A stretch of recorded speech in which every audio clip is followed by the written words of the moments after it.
오늘 말씀은 고린도전서 1절에서 13절입니다. 고린도전서 8장 1절에서 13절 같이 한 목소리 읽습니다. 시작.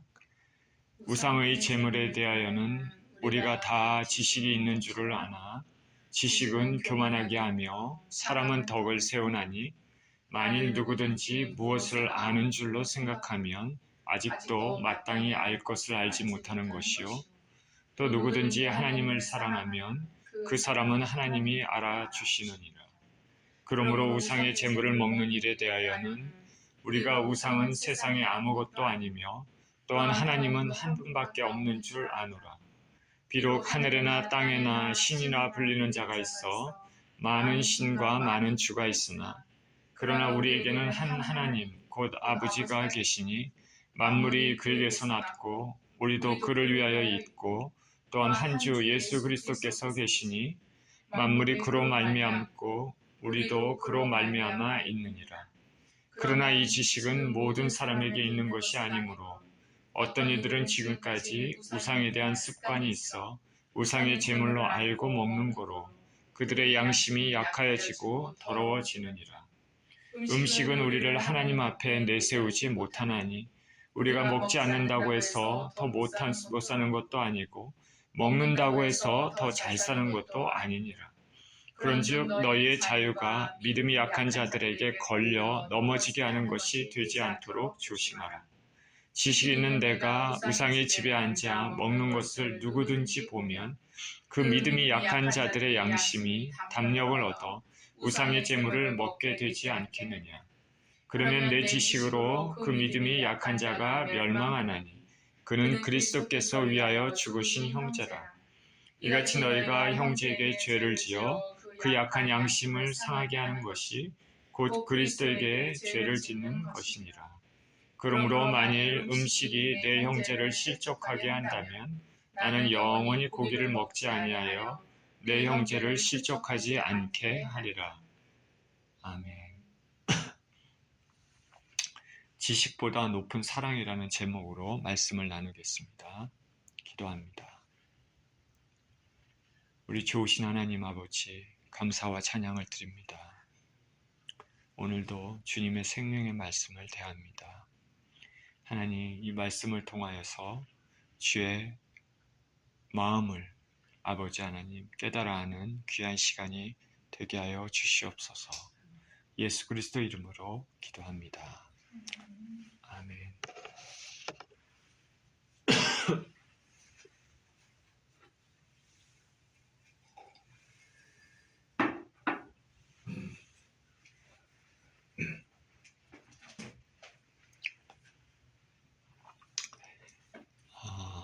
내려놓음이라는 책으로 유명한 이용규 선교사님의 간증입니다. 그가 사역 초기에 이 책이 베스트셀러가 됐습니다. 그래서 유명해졌습니다. 그 여기저기 강사로 초청을 받아서 간증을 하면서 이렇게 사역을 했습니다. 이렇게 바쁜 나날을 보내고 있었는데 그의 반내에서 그의 아내 되시는 분은 사모님은 지치고 힘들고 가슴이 답답하고 기쁨이 없는, 어떨 때는 그냥 죽어버리고 싶은 그런 시간을 보내고 있었다고 합니다. 그래서 선교사님이 집에 있을 때는 아내가 답답한 마음에 어려운 문제를 이렇게 선교사님께 같이 이렇게 나누려고 하면 선교사님은 그 문제를 듣고 바로바로 해결책은 이거는 이렇게 하고 저거는 저렇게 하고 하는 그 해결책을 얘기를 조언하려고만 했습니다. 그러면 아내분은 여보, 정답은 나도 아니까 정답 얘기는 하지 마세요. 내가 원하는 것은 정답이 아닙니다. 보통 남자들은 어떤 문제가 있으면 그 이성적으로 그 문제의 해결, 답을 주려고 하는 그런 경향이 있습니다. 저도 남자니까 그런 경향이 많죠. 근데 여자들은 다르다는 것을 우리가 이때 이 선교사님이 깨닫게 됐다고 합니다. 여자들은 어떤 문제에 대해서 답을 해결해 주는 것, 얻는 것, 그것도 중요하겠지만 그것보다는 그 문제와 함께하고 공감해 주는 것이 더 중요하다는 것을 나중에 알게 됐습니다.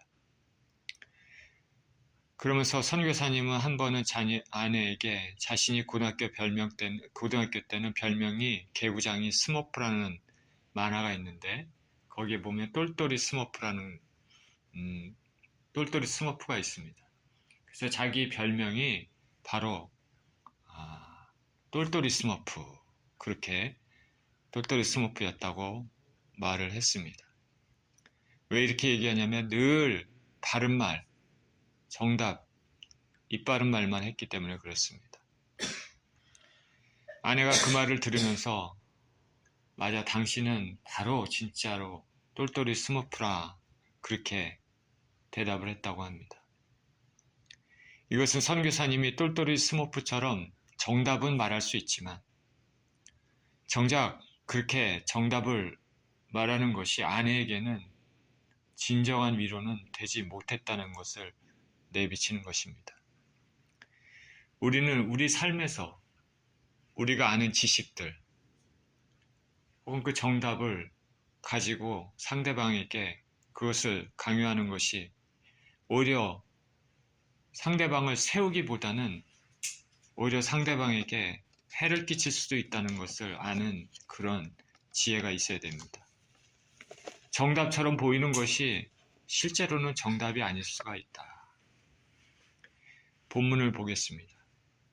1절에 우상의 제물에 대하여는 우리가 다 지식이 있는 줄을 아나 지식은 교만하게 하며 사랑은 덕을 세우나니 만일 누구든지 무엇을 아는 줄로 생각하면 아직도 마땅히 알 것을 알지 못하는 것이요. 또 누구든지 하나님을 사랑하면 그 사람은 하나님도 알아주시느니라. 여기 우상의 제물에 대하여 우리가 다 지식이 있는 줄을 아나 라고 말합니다. 우리가 얼뜻 보기에 처음 보기에 우상의 제물은 우상에게 바쳐진 것이기 때문에 깨끗하지 못한 것으로 보입니다. 그러나 예수님을 믿는 신앙의 초보를 넘어선 사람들은 세상 모든 것이 하나님께로부터 온 것임을 알고 또 우상의 제물은 우리가 기도를 하면 거룩하게 되어서 그 우상의 제물, 겉은 물질적인 그런 것들은 결코 사람을 더럽게 하지 못한다는 것을 우리는 알고 있습니다. 예수님께서도 밖에서 입으로 들어가는 것이 그 사람을 더럽게 하지 못한다. 그 사람을 더럽게 하는 것은 마음에 있는 그 악한 생각, 악한 계획 이런 것들이 입으로 나오면서 그 사람을 더럽게 한다라고 얘기했습니다. 그러니까 모든 음식은 깨끗하다는 것을 말씀하시는 것입니다. 사도 바울은 우리 예수 그리스도를 믿는 사람들은 다 이런 지식이 있다고 말합니다. 우상의 제물은 아무것도 아니다. 우리 예수님에 대한 지식, 신앙의 지식을 어느 정도 아는 사람에게는 우상에게 바쳐진 그 제물이라도 마음 가운데는 조금 약간 꺼림직하기는 하겠죠. 그러나 우리 신앙에는 실제적인 해를 끼치거나 그런 것이 아닌 아무것도 아닌 것을 우리는 알고 있습니다. 기도로 거룩하게 되는 것이죠. 그런데 사도 바울은 마지막에 뭐뭐 하는 줄을 아나라고 얘기했습니다. 우상의 제물에 대하여 우리가 다 지식이 있는 줄을 아나. 이 말은 다음 말이 더 중요함을 강조합니다. 이는 지식은 교만하게 하며 사랑은 덕을 세우나니. 우상에 대한 지식은 교만하게 하고 사랑은 덕을 세운다 말합니다. 우상 제물에 대한 그 지식보다 사랑이 더 중요하다는 것이죠. 이게 무슨 말입니까? 우상 제물에 대한 지식은 알고 있지만 이 지식은 교만하게 하고 사랑은 덕을 세운다. 쉽게 이해하기가 어려운데 다음 절을 읽어보면 더더욱 그 의미를 파악하기가 쉽지 않습니다. 2절에는 만일 누구든지 무엇을 아는 줄로 생각하면 아직도 마땅히 알 것을 알지 못하는 것이요. 즉 지식이 있어서 아는 것 같지만 그렇지만 마땅히 제대로 알지 못한다는 것입니다. 그리고 3절에는 누구든지 하나님을 사랑하면 그 사람은 하나님도 알아주시느니라 말합니다. 그래서 여기서 우선은 우상의 제물은 하나님 앞에 아무것도 아니다라는 지식을 알고는 있지만 그것은 교만하게 하고 그보다 더 중요한 사랑이 있다. 자, 그런 것만 인식하고 이후에 전개되는 본문의 말씀을 통해서 그것을 살펴본 후에 마지막에 다시 여기로 돌아와서 구체적으로 무슨 뜻인지 살펴보도록 하겠습니다. 4절입니다. 그러므로 우상의 제물을 먹는 일에 대하여는 우리가 우상은 세상에 아무것도 아니며 또한 하나님은 한 분밖에 없는 줄 아노라. 비록 하늘에나 땅에나 신이라 불리는 자가 있어 많은 신과 많은 주가 있으나 그러나 우리에게는 한 하나님 곧 아버지가 계시니 만물이 그에게서 났고 우리도 그를 위하여 있고 또한 한 주 예수 그리스도께서 계시니 만물이 그로 말미암고 우리도 그로 말미암아 있느니라. 여기에 이제는 앞에 지식에 대한 얘기 나오는데 여기는 지식의 이제 구체적인 것이 나옵니다. 바로 어떤 지식이냐면 우상에게 바쳐졌던 그 제물을 먹는 것에 관한 지식입니다. 먼저 우상은 세상에 아무것도 아니고 하나님 한 분이시다 말합니다. 세상에는 많은 신과 많은 우상이 있지만 참 신이신 분은 하나님 한 분이십니다. 우상이 아무것도 아니고 그리고 절대 주권자이신 하나님 한 분을 대조하고 있습니다. 세상에는 이렇게 많은 신과 많은 우상을 사람들이 만들어 제사도 드리며 섬기지만 우리 진정 그리스도를 믿는 사람에게는 한 분, 참 신이신 하나님 한 분밖에 없습니다. 그 하나님은 만물을 창조하신 분이시고 우리도 그 하나님에 의해서 창조되었습니다. 그리고 또 한 분 우리 주님이 되시는 예수 그리스도께서 계십니다. 만물이 예수 그리스도로부터 창조되었고 우리도 그 예수님으로부터 창조되었다고 말합니다. 자, 이 말들을 자세히 보면 하나님은 한 분이시고 그분이 세상을 창조하였고 우리도 그의 손길에 의해서 창조되었습니다. 그리고 우리 주 예수님께서도 만물을 창조하셨고 우리도 그의 손길에 의해 창조됐습니다. 이 말은 예수님이 바로 하나님이시다는 것을 간접적으로 표현합니다. 저와 여러분은 하나님의 손길에 의해서 예수님의 손길에 의해서 만들어진 피조물입니다. 그렇기 때문에 당연히 피조물로서 하나님을 섬기고 예수님을 섬기며 영광을 돌리는 것이 우리의 삶의 본분입니다. 저와 여러분은 이 사실을 절대 잊지 말고 우리의 삶이 하나님께 예수님께 영광이 되는 예수님께 하나님께 영광을 돌리는 삶이 되시기를 축원드립니다. 자, 그러면 이 단락 4절에서 6절을 맥락에 따라 이해하면 우리가 우상의 제물에 먹는 것에 대하여 세상에 많은 우상이 있고 많은 주가 있지만 다 아무것도 아니라는 것입니다. 오직 창조주 하나님 계시고 창조주 예수님이 계신다는 것이죠. 그러니까 우상의 제물을 먹는 것은 우리 신앙에 아무 해가 되지 않다. 아무것도 아니다라는 것이죠. 사도 바울 당시 로마 시대에는 우상을 섬겨서 희생제물로 바쳐졌던 동물의 고기 그 세 부분으로 나누어져 있습니다. 한 부분은 제단에서 태웠습니다. 다른 한 부분은 제사장이 가져갔습니다. 그리고 마지막 부분은 예물을 드리는 자의 몫입니다. 그런데 제사장이 자신의 몫을 시장에 내놓기도 했습니다. 제사를 많이 드리게 되면 그 많은 고기를 자기가 다 처분하지 않고 시장에 내놓고 파는 것이죠. 시장에서는 이렇게 제단에 사용됐던 고기 그리고 제단과 상관없는 일반적인 고기들이 섞여 있겠죠. 자, 사람들은 시장에 진열된 이 고기들을 보면서 이것이 일반적인 고기일 수도 있고 제단에 바쳐졌던 고기일 수도 있습니다. 잘 모르죠. 그러나 또 어떤 경우는 또 잘 알고 있습니다. 근데 그것들을 그럼에도 먹고 있었습니다. 자, 우상을 섬기는 사람들, 예수 그리스도를 밖에 있는 사람들은 뭐 아무 상관이 없죠. 이렇게 자연스러운 일이죠. 그리고 또한 예수님에 대한 지식을 잘 아는 사람에게도 이것은 문제가 되지 않았습니다. 왜 그러냐면 설사 우상에게 바쳐졌던 고기라 할지라도 기도하면서 먹으면 거룩하게 되고 모든 것이 하나님으로부터 나온 것이고 우상은 아무것도 아닙니다. 그런 지식이 있으니까 마음의 양심에 거리낌 없이 먹을 수 있는 것입니다. 우상에게 바쳐졌던 설사 재물이라도 그것을 이건 하나님 것이다. 감사함으로 기도하면서 먹으면 아무 문제가 없습니다. 그렇죠?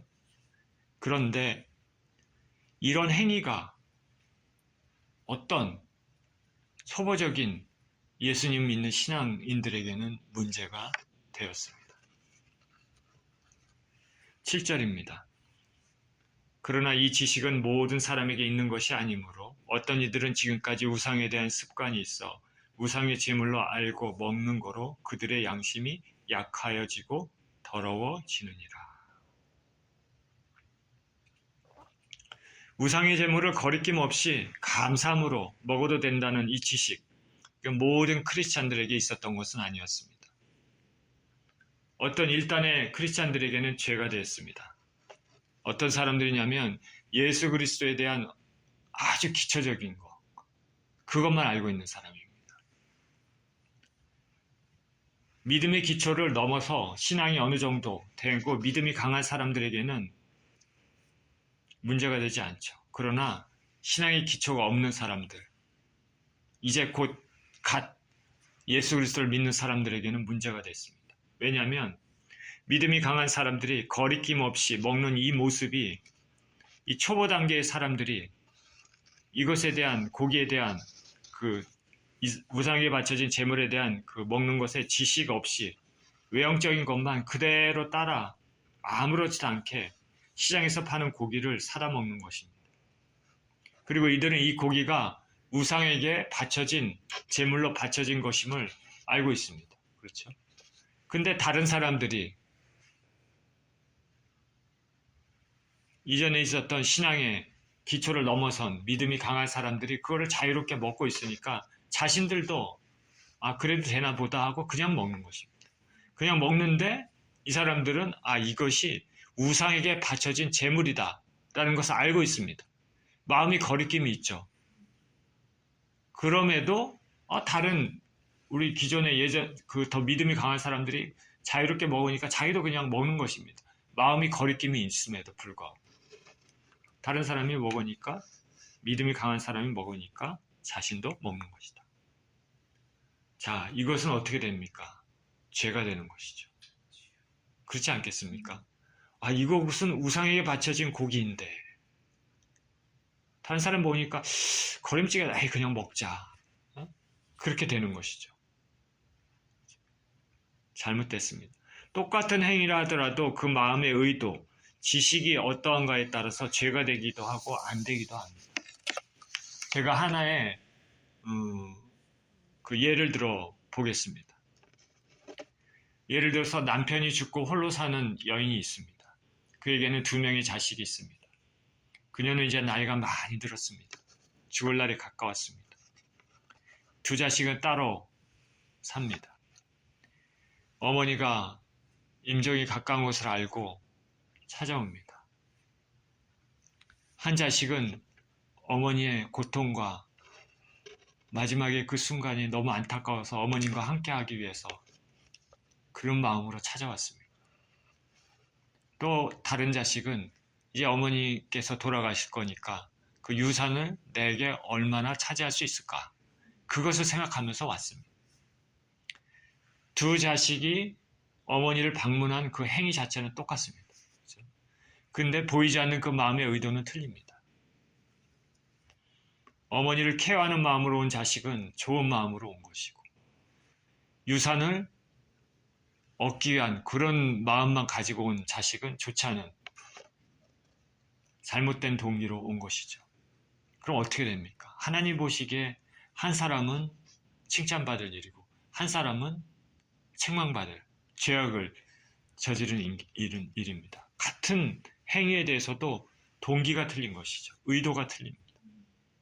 마찬가지로 우상의 재물을 먹는 행위에 대해서도 지식이 있는 사람들, 믿음이 강한 사람들은 우상은 아무것도 아니고 모든 것이 하나님께로 알고 온 것임을 알고 감사함으로 마음에 거리낌 없이 먹으면 아무 문제 없습니다.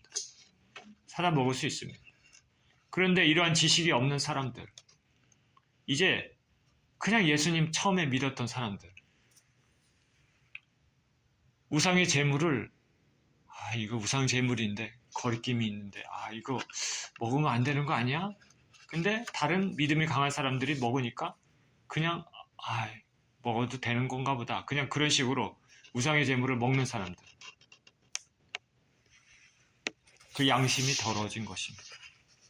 하나님 앞에 죄가 되는 것이죠. 알고도 죄를 짓는 것입니다.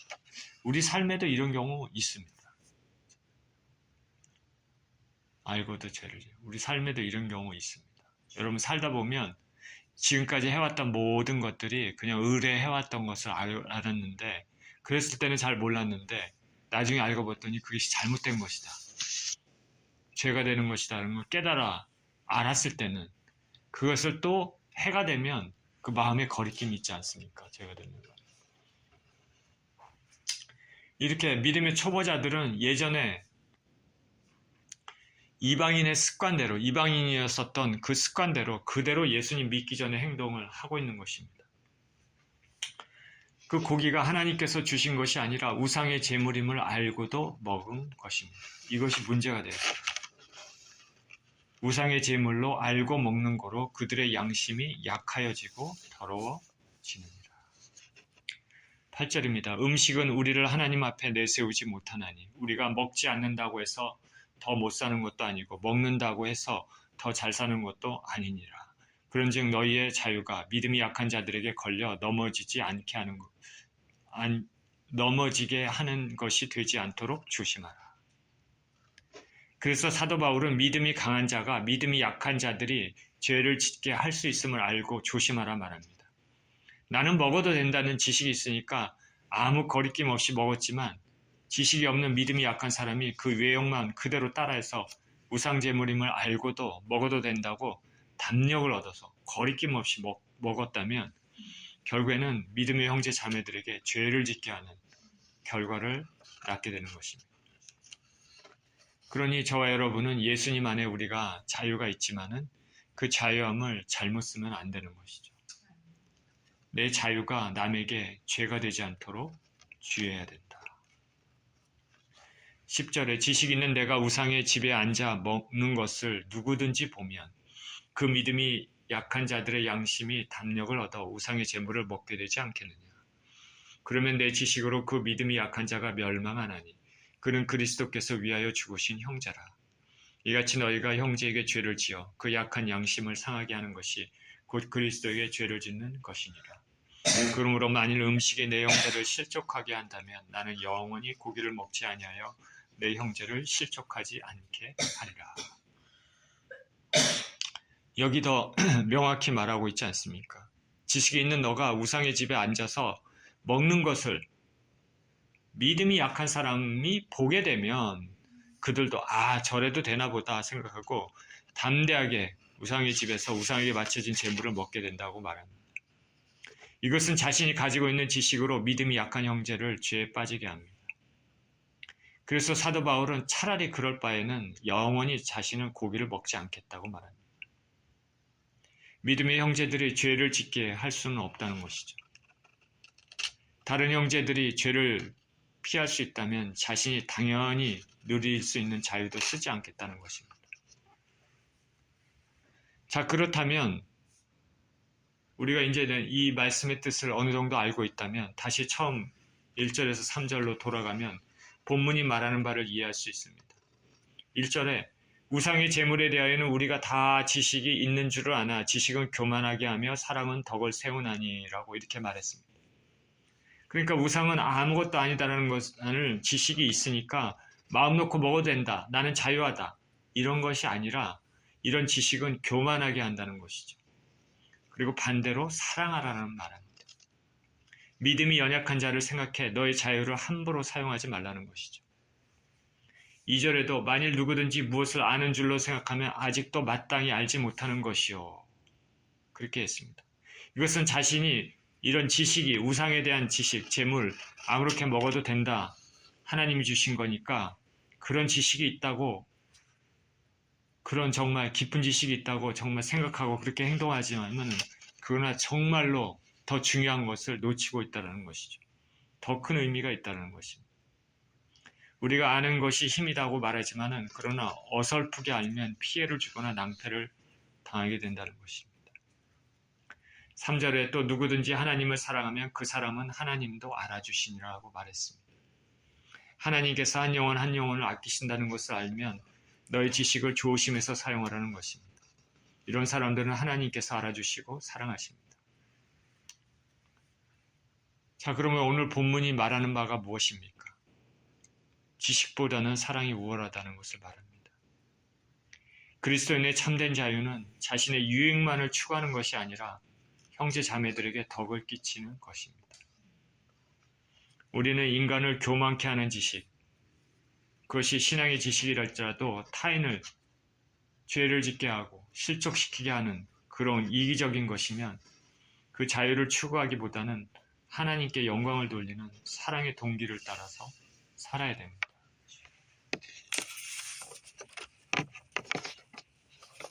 우리가 살면서 옳고 그름을 판단할 때가 많습니다. 그렇게 또 해야 되죠. 그런데 무엇보다도 교회 하나님을 생각하며 덕을 세우는 방향으로 우리가 더 깊은 지식을 가져야 될 것입니다. 예를 들어 장례식에 참석해서 유족을 향해 돌아보신 분이 이제 하늘나라에 가셨으니까 왜 웃냐? 꾸짖으면서 기뻐하면서 웃어라. 다 그렇게 강요한다면 어떻겠습니까? 신학적으로는 맞죠. 지식적으로는. 하늘나라에 갔기 때문에. 믿음을 가지고 살다 돌아가시면 하나님 품에 있는 것은 맞지만 사랑하는 사람을 떠나보는 유족에게는 그 슬픔을 같이 하며 위로하는 것이 더 좋은 방향입니다. 같이 울어주는 것이죠. 신학적으로 맞다고 무조건 울지 말고 기뻐하라 한다면 덕을 세우는 것이 아닙니다. 방언의 문제도 하나님께서 어떤 사람에게는 방언의 은사를 주시고 어떤 사람에게는 주지 않으셨습니다. 방언의 은사를 받은 사람이 그렇지 못한 사람을 성령 받지 못한 사람이라고 무시해서는 안 된다는 것입니다. 하나님께서 각자에게 주신 은사가 다 다름을 알아야 되는 것입니다. 은사를 사용하는 것도 마찬가지입니다. 우리가 받은 은사를 지혜롭게 사용해서 타인에게 유익을 끼쳐야 됩니다. 분별 없이 사용해서 상대방을 칼로 찌르듯이 사용하면 안 됩니다. 믿음의 문제에 대해서도 어떤 사람들은 딱딱한 것을 먹을 수 있는 믿음이 있고 어떤 사람은 부드러운 것을 먹을 수 있는 믿음이 있습니다. 딱딱한 것을 먹지 못한다고 예수 믿는 사람이 믿음이 그것밖에 안 되냐고 비난하거나 그러는 것은 안 됩니다. 저 여러분을 생각해 보십시오. 솔직히 우리가 얼마나 믿음이 있느냐. 남에게 그런 것으로 우리가 정죄할 수 있는 우리 위치에 있느냐. 어느 목사님이 자기 아내와 큐티를 했습니다. 목사님은 아내가 이 시간에 큐티 시간에 본문의 말씀대로 하지 않고 말씀과는 별개로 자기 생각만 맨날 얘기합니다. 그러니까 목사님이 듣다가 아내에게 핀자를 줬습니다.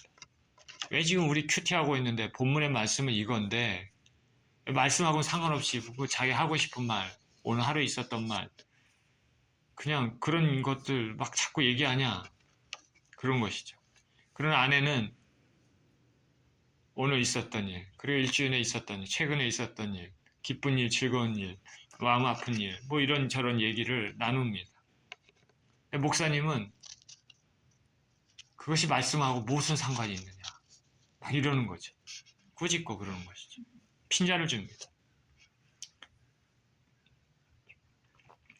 이런 일이 있고 나니까 아내가 뭐라 그러냐면 나는 당신과 다시는 큐티 같이 안 하겠다. 나가버렸습니다. 자, 이래서는 안 됩니다. 고집스러운 남자들이 이런 경향이 있습니다. 저도 이렇게 말을 하지만 제 아내에게 그렇게 했던 경험이 있는 것 같습니다. 조심해야 되죠. 우리는 항상 모든 일에 신앙의 덕이 되는 방향으로 행동해야 됩니다. 덕이 되는 방향. 하나님께 영광이 되는 방향으로. 우리가 아는 그 지식이 상대방을 죄를 짓게 하거나 상대방을 상처를 주거나 그런 것들은 하면 안 됩니다. 더 깊은 지식은 상대방을 그리스도 안에서 세우고 하나님 앞에 더 가까이 나가게끔 하는 것이 더 귀한 지식인 것입니다. 사도 바울은 고린도전서 10장 23절 24절에서 이렇게 말했습니다. 모든 것이 가하나 모든 것이 유익한 것이 아니요 모든 것이 가하나 모든 것이 덕을 세우는 것이 아니니 누구든지 자기의 유익을 구치 말고 남의 유익을 구하라. 오늘 본문이 말하는 바와 똑같지 않습니까? 또한 고린도전서 9장 22절에서는 약한 자들에게는 내가 약한 자와 같이 된 것은 약한 자들을 얻고자 함이요 여러 사람에게 내가 여러 모양이 된 것은 아무쪼록 몇몇 사람을 구원코자 함이니 라고 말했습니다. 우리는 우리가 맞다고 생각하는 것이 상대방에게 오히려 상처가 되는 경우가 있음을 알아야 됩니다. 지식을 가지고 옳고 그름을 따져야 되지만은 그 과정에서 우리는 상대방을 생각하고 상대방을 배려해주고 상대방이 그것을 통해서 하나님께 더 가까이 가고 온전한 신앙을 가지게 할 수 있도록 하는 방향으로 모든 것들을 해야 된다는 것이죠. 이것이 덕을 세우고 그리스도의 사랑을 이루는 것입니다. 사람을 변화시키는 것은 지식이 아니라 사랑일 것입니다. 하나님이 선택하신 형제자매들을 아끼고 사랑하며 이해하는 삶을 사시는 저와 여러분 모두 되시기를 예수 그리스도 이름으로 축원드립니다. 기도합니다. 하나님 아버지, 우리가 지식은 참으로 중요합니다. 신앙의 지식은 또 얼마나 중요하겠습니까? 그러나 그 지식이 아버지 하나님, 같은 믿음의 형제들, 또 세상 사람들에게 상처를 주거나 하나님께 죄를 짓게 하는 아버지 하나님, 그런 오히려 걸림돌이 되는 아버지 하나님, 그런 경우가 있을 수 있습니다. 오늘 본문을 통해서 우리가 삶을 살면서 언제나 우리는 상대방을 생각하며 하나님 아버지 상대방을 배려하고 아버지 상대방이 하나님께 더 가까이 나가고 하나님을 더 사랑하며 아버지 주님과의 온전한 신앙을 가질 수 있도록 아버지 하나님 생각하는 깊은 지식을 갖도록 배려하는 마음, 사랑하는 마음이 있게 하여 주시옵소서. 감사를 드리며 우리 주 예수 그리스도 이름으로 기도합니다.